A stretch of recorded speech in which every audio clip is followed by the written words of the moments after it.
भिंगारचं जे राजकीय वातावरण आहे ते एक प्रकारे सगळं सुजय विखेच्या पारड्यामध्ये आहे 90%. नाही, सुजय विखे.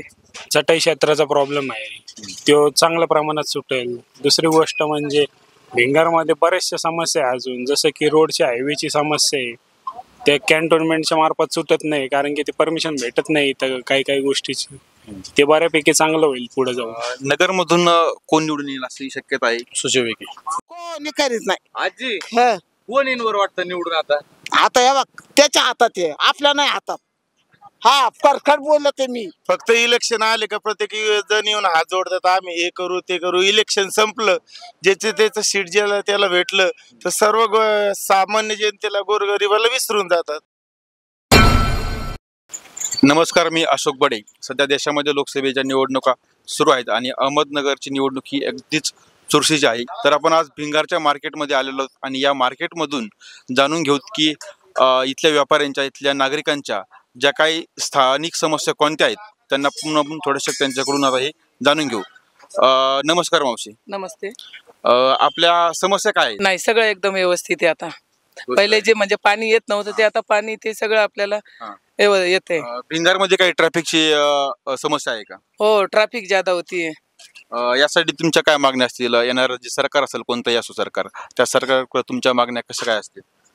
आमच्या मागण्या काही नाही, फक्त रोड व्यवस्थित व्हावा, ट्रॅफिक नाही जावा. काय वाटतं की इथं सरकार म्हणजे महायुतीच येईल की महाविकास आघाडीचं येईल? नाही, सुजय विखे. म्हणजे महायुतीच सरकार येईल असं मावशींचं मत आहे. धन्यवाद दिलेल्या प्रतिक्रियेबद्दल. जे काही विद्यमान खासदार आहेत या जिल्ह्याचे, त्यांची कार्यपद्धती तुम्हाला कशी वाटली? जिल्ह्याच्या विद्यमान खासदाराची कार्यपद्धती एकदम चांगली आहे.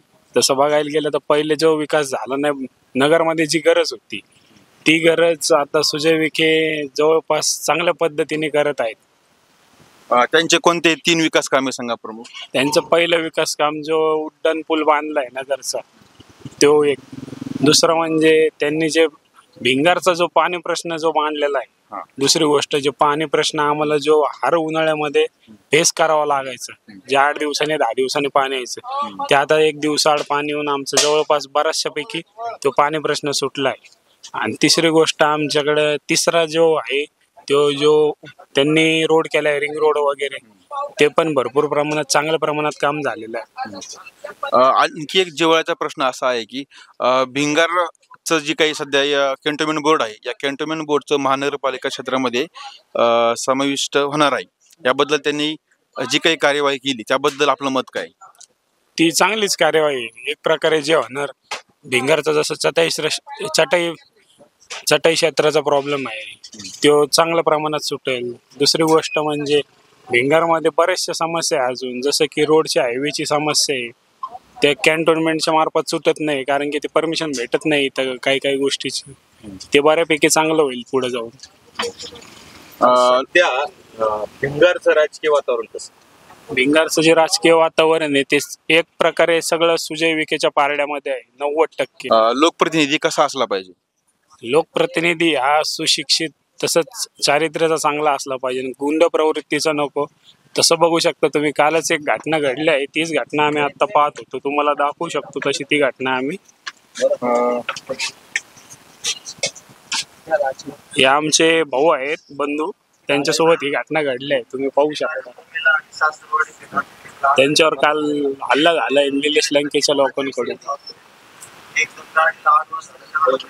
त्यावरती काही कारवाई झाली का? त्यावरती आता पुढील काय कारवाई होईल, तो केस दाखल होणार आहे, मग काय होईल ते पाहू आपण. जे काही विद्यमान केंद्र सरकार आहे, या केंद्र सरकारच्या कार्यकाळामध्ये तरुणांच्या हाताला काम मिळालंय का? हो, 110% तरुणांच्या हाताला काम मिळालंय. MIDC मध्ये सुद्धा IT पार्क सारखे प्रकल्प सुजयदादांच्या नेतृत्वाखाली आलेत. सर्व जनता पाहतीये. आतापर्यंत IT पार्क, नगरच्या IT पार्क मधून किती तरुणांना रोजगार मिळाले याबद्दल तुम्हाला काही माहिती? त्याबद्दल काही माहिती नाही, पण समोर दिसतंय ती जनता सुज्ञ आहे. मोदींचं काम कसं वाटतं? मोदींचं काम पूर्ण जगाने पाहिलंय, भारताने पाहिलंय. मोदी इज मोदी. यावेळेस कुठलं सरकार येईल असं वाटतं? महायुती संपूर्ण देशात. असं भाजप सरकारकडून सांगण्यात आलंय की देशभरामध्ये 400 जागा येणार आहेत. याबद्दल तुम्हाला काय वाटतं? 400 येतील किंवा काही जास्त येतील किंवा काही कमी येतील? तुमचा आकडा काय आहे? आपकी बार तो 400 की पारच आहे ना.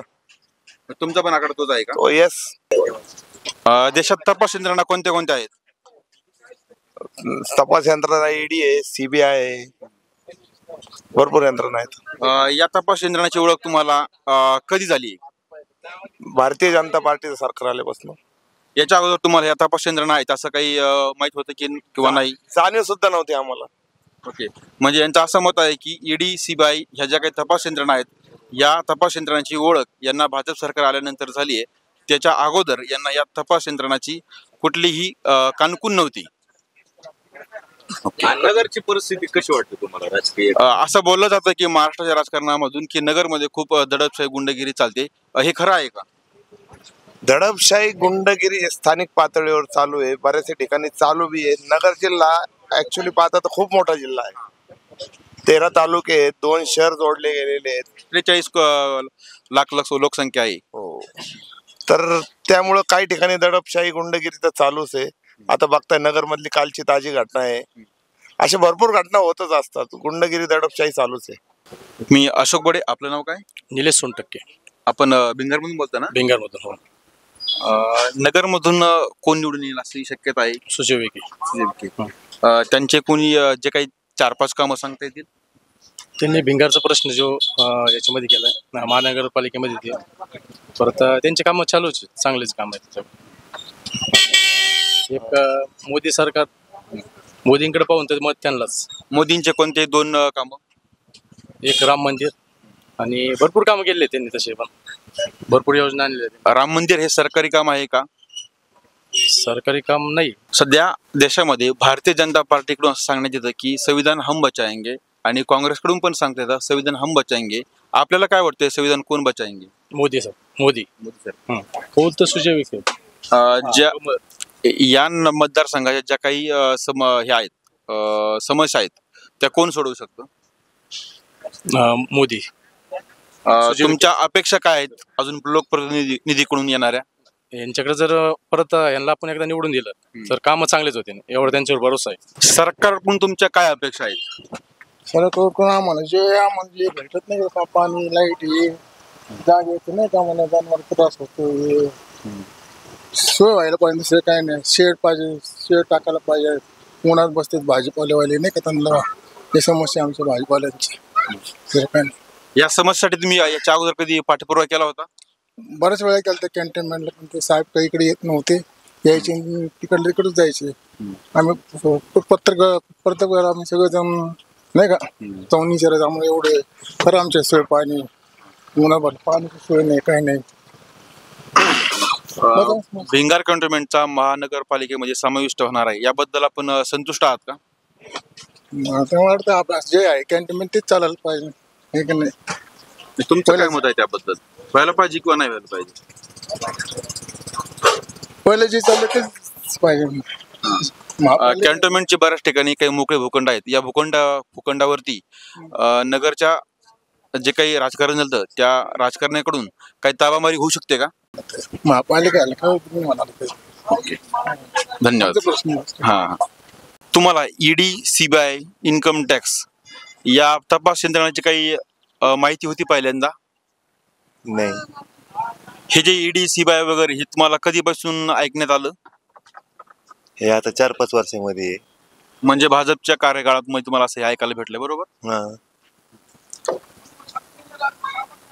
नगरमध्ये विद्यमान खासदार कोण आहेत? सुजय विखे. त्यांची कार्यपद्धती चांगली आहे का? हा, चांगली. त्यांची हवा कशी काय आहे भिंगारमध्ये? त्याचं काय आपल्याला एवढं माहिती नाही बरं राजकारणाचं. कोणीकडून बी लोक बोलतात, कोणी म्हणतो विखे यायला पाहिजे, कोणी म्हणतं लंके यायला पाहिजेत. नमस्कार आजी. सरकारने काय केलं पाहिजे? काय आता गरीबाला द्यावा काहीतरी. काय दिलं पाहिजे? काय दिलं पाहिजे? काय तुमची इच्छा लिहिन ती. तुमची इच्छा काय आहे? आमची इच्छा काय पोटाला खायला द्यावा काही. लोक काम करतात का नेते? हा, ते बी खरंय. तो दुनिया नाही नीट राहिली. खरंय खरंय. म्हणजे जे काय मी नाही एकटी करून खाते बाबा, काम करते आणि खाते. खोटं काय बोलू तुला. म्हातारी एकटी करते खाते भाड्या घरात ये. आजकालचे राजकीय लोक खोटे बोलतात का? तू येऊन बघ माझ्या शेजाऱ्या पाजाऱ्याला विचार तिथं म्हातारी एकटी आहे का कोणी हायला तेवढं येऊन बघ बस का. आणि जे काही राजकीय लोक आहेत हा. ते असं म्हणतात का आम्ही हे करू ते करू, काय ते सगळं करतील कधी? कोणी करीत नाही. आजी हं. कोण येईनवर वाटतं निवडून आता? आता हे बघ त्याच्या हातात आहे आपल्या नाही हातात. हा करखड बोललो ते मी. आपल्या हातात नाही त्याच्या हातात आहे. अहमदनगर लोकसभा मतदारसंघ आणि त्यातला हे भिंगार, तर भिंगारच्या समस्या काय आहेत? भिंगारच्या वेळेत पाणी सुटत नाही, रस्ते नीटनेटके नाही, बरेचसेच वेळेवर कुठल्याही सुविधा अशा वेळेत मिळत नाही. फक्त इलेक्शन आले का प्रत्येक जण येऊन हात जोडतात, आम्ही हे करू ते करू. इलेक्शन संपलं, ज्याचे त्याचं सीट ज्याला त्याला भेटलं तर सर्व सामान्य जनतेला गोरगरिबाला विसरून जातात. लोक राजकारणी लोक खोटे बोलतात का खरं बोलतात? राजकारणात म्हणायला गेलं तर 70% तर खोटच बोलतात, 30% खरं बोलतात. म्हणजे यांच्याकडून काम होतात का नाही? बरेचसे असे काही नेते आहे करतात काम, काही नाही करत. मग आपण आता येणाऱ्या काळामध्ये कोणत्या व्यक्तीला निवडून दिलं पाहिजे असं लोकांना वाटतंय? आता मी तर एक साधारण मनुष्य आहे, तर प्रत्येकाला ज्याचं त्याचं मतदान करण्याचा हक्क आहे. तर व्यक्तीने प्रत्येक माणसाने कळायला पाहिजे का आपण कोणला निवडून आणायचं, आपले कुठून कामं होतील, हा ज्याचा त्याचा प्रत्येक जनतेचा निर्णय आहे. लोकप्रतिनिधी कसा असला पाहिजे? लोकप्रतिनिधी गरीब जनतेच्या सर्वसामान्य जनतेच्या कुठल्याही दुःखाला सुखाला धावून आलेलं पाहिजे. कुठं काही त्यांच्याकडे काही आपल्या अडचणी घेऊन गेल्या त्वरित त्यांनी जनतेची भेट घेतली पाहिजे, जनतेच्या समस्या ऐकून घेतलेल्या पाहिजे. असं लोकप्रतिनिधी पाहिजे. सध्या भिंगारचं वातावरण काय आहे एकंदर? भिंगारचं वातावरण पाण्याची खूप अडचणी, वेळेत पाणी वगैरे सुटत नाही. बऱ्याच ठिकाणी रस्ते खड्डे पडलेले आहेत, आता केले नीटनेटके, आली निवडणूक म्हणून.